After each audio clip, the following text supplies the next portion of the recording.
Panorama group, जो सोचता है वो करता है।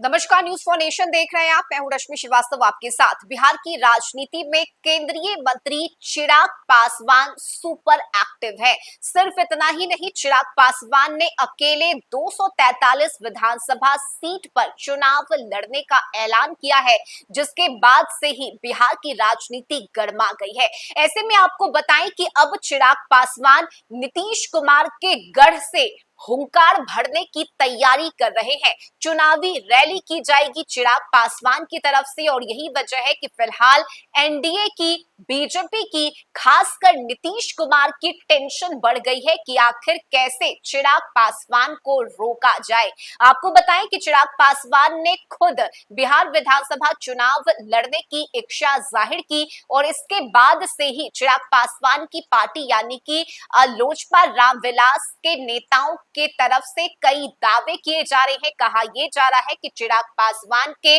कद को देखते हुए उन्हें एक अहम जिम्मेदारी दी जानी चाहिए। चर्चा तो इस बात की भी है कि चिराग पासवान मुख्यमंत्री बनना चाहते हैं, और ऐसे में अब चिराग पासवान नीतीश कुमार के गढ़ से हुंकार भरने वाले हैं। आपको बताएं कि चुनाव को लेकर बिहार में जहां एक तरफ सियासी पारा बढ़ा हुआ है, बीते 8 जून को आरा के रमना मैदान से नव संकल्प रैली को संबोधित किया चिराग पासवान ने, और उस दिन उन्होंने घोषणा करते हुए लोगों से कहा था कि आप लोग जहां से चाहेंगे वहां से मैं चुनाव लड़ूंगा। इस बीच अब चिराग पासवान सीएम नीतीश कुमार के गढ़ से हुंकार भरने वाले हैं। केंद्रीय मंत्री चिराग पासवान 29 जून को राजगीर में बहुजन भीम संकल्प रैली करने वाले हैं, और यह रैली राजगीर के स्टेट गेस्ट हाउस मैदान में होगी। पार्टी के नालंदा जिला अध्यक्ष सत्येंद्र पासवान मुकुट ने बताया है कि यह रैली काफी ऐतिहासिक होगी। वैसे तो नालंदा जिले के लिए यह रैली है, लेकिन इसमें मगध क्षेत्र के नवादा, शेखपुरा, गया, जहानाबाद जिले की जनता के साथ ही साथ सभी उपस्थित रहेंगे, और यह मैदान 15 से 20 बीघा में है। उम्मीद है कि पूरा मैदान खचाखच भर जाएगा।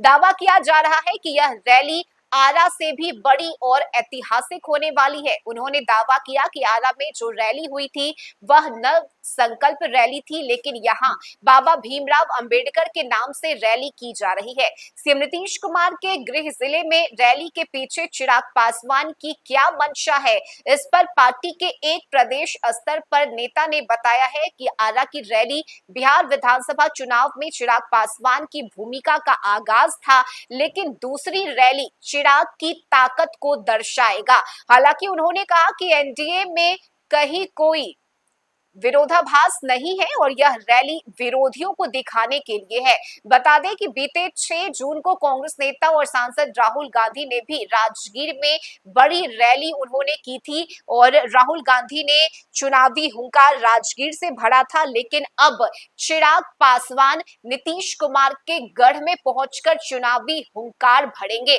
हालांकि दावा ये जरूर किया जा रहा है कि ये रैली और चिराग पासवान अपनी ताकत विपक्ष को दिखाना चाहते हैं, लेकिन अगर हम 2020 के चुनाव को याद करें तो देखिए, उस वक्त चिराग पासवान के चुनावी मैदान में उतरने से सबसे ज्यादा नुकसान जेडीयू को हुआ था, नीतीश कुमार को हुआ था। और यही वजह है कि 2025 में जहां एक तरफ एनडीए के एकजुटता का दावा किया जा रहा है, साथ मिलकर चुनाव लड़ने की बात कही जा रही है, तो वहीं दूसरी तरफ सीट बंटवारे को लेकर खींचतान की स्थिति बनी हुई है। वहीं चिराग पासवान का ये कह देना कि हम अकेले अपने दम पर 243 विधानसभा सीट पर चुनाव लड़ सकते हैं, ये बताता है कि बिहार में चिराग पासवान अब अपने कद को पहचानने लगे हैं। और जाहिर सी बात है, जिस तरह से इतने कम समय में चिराग पासवान ने अपनी पहचान बनाई है, उसके बाद से ही चिराग पासवान को कोई बड़ी जिम्मेदारी दिए जाने की बात